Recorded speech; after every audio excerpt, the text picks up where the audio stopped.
যে আমি এখন ভালো করে ওইগুলোই যদি পরীক্ষা আগে অব্দি করি তাহলে মানে হ্যাঁ খুব ভালো নাম্বার আসবে না, আমি এটাই বলছি। হ্যাঁ, তো এখন তোমার হাতে তো এর থেকে বেশি কিছু করারও নেই। আর তুমি যে চ্যাপ্টার গুলো ভালো করেছো সেইগুলোর তুমি প্রশ্ন প্র্যাকটিস করো, যেগুলো মনে হচ্ছে যে আমি হালকা জানি সেগুলো ওয়ান শট দেখো। আচ্ছা। আর ওয়ান শটটা আমি প্রেফারেবলি এই মুহূর্তে এসে সাজেস্ট করব না নতুন কিছু শেখার পক্ষে, কারণ কি হবে, তাড়াহুড়ো করে কিছু লাভ নেই, কারণ এই মুহূর্তে দাঁড়িয়ে তো তুমি কিছু করতে পারবে না। আন্ডারস্ট্যান্ড? হুম। আর মানে কোশ্চেনের জন্য কি কি রিসোর্স ফলো করো? কোশ্চেনের জন্য রিসোর্স বলতে এমটিজির বই করতে পারো, পিওয়াই কিউ করো। WBJP হতো। হুম। আর এটা কে ভাই? সুপ্রতিম, তুমি কি দেখাচ্ছ আমাকে?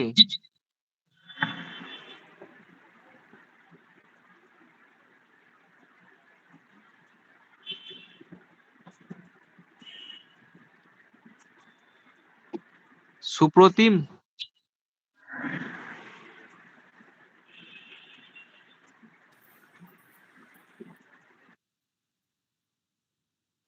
দাদা বার করে দাও একে।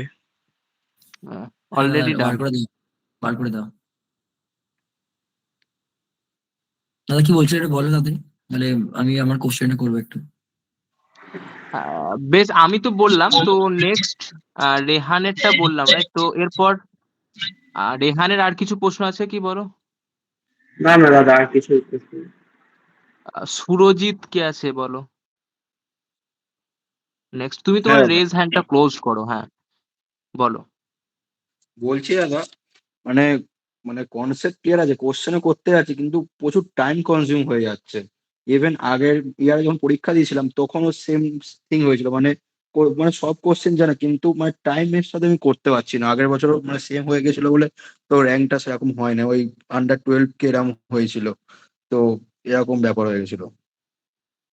বেশ, তুমি এক কাজ করো, তোমার যখন সব ক্লিয়ার তুমি জাস্ট কোশ্চেন প্র্যাকটিস করো,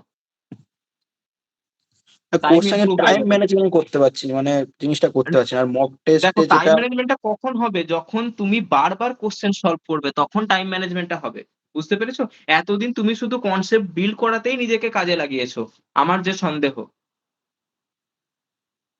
হ্যাঁ। সেভাবে প্রশ্ন প্র্যাকটিসটা তোমার দ্বারা হয়নি, আমি আশা করছি। না হলে এই সমস্যা এই মুহূর্তে এসে হবে না, কারণ প্রচুর পার্সিয়াল টেস্ট হয় এখন প্রত্যেকটা কোচিং সেন্টারে, প্রচুর পার্সিয়াল টেস্ট, প্রত্যেকটা রবিবার একটা করে টেস্ট হয়। সো ওই টেস্ট গুলো তুমি অ্যাটেন্ড করলেও হয়তো তোমার কোশ্চেন প্র্যাকটিসের অতটা আহ, মানে অ্যাকিউরেসি আসবে না, কিন্তু হ্যাঁ কিছু তো আসবে যেটা করা যেতেই পারে। মানে তুমি সলভ করতেই পারো কোশ্চেন, এরকম ধরনের কিছু একটা ম্যাটার হবে। সো আমি তোমাকে বলবো তুমি প্রত্যেকদিন একটা করে মক টেস্ট নিয়ে বসো। আচ্ছা, সো প্রত্যেকদিন একটা ইমপ্রুভ করে। আর মানে মানে কিভাবে হ্যাঁ, এ তোমার করবো? টাইম হ্যাঁ বলো, ইমপ্রুভ তুমি বলো। করার জন্য বলছি। হুম। আর ঠিক আছে। আর আর উইকলি দুটো করে, যখন তোমার প্রিপারেশন হয়ে গেছে তাহলে উইকলি দুটো করে তুমি এমন মক টেস্ট রাখো যেগুলো ফুললি ফোকাসড ভাবে দিচ্ছ। আচ্ছা। বাকিগুলো তুমি জাস্ট টাইম ইমপ্রুভ করার জন্য দাও, কারণ কনসেপ্ট শেখার পরেও যদি হলেতে টাইমটা না ম্যানেজ হয়, ইটস টু ব্যাড। ওইটাই হয়েছে আগের বছর। আর মক টেস্ট মানে করার পর কিভাবে ওটা অ্যানালাইসিস করবো, ওই জিনিসটা আগের বছর আমরা করিনি, একদমই করিনি। তো ওই জিনিসটা একটু মানে একটু ভালোভাবে বললে ভালো হয়। Just hold 2 minute, I will back. Hmm.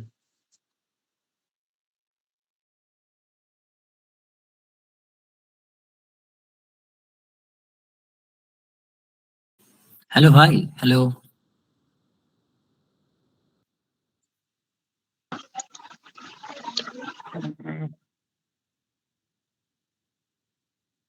Hello, বলছি কেউ এখানে যেই দিয়েছো এবার এপ্রিল আইটেমটা?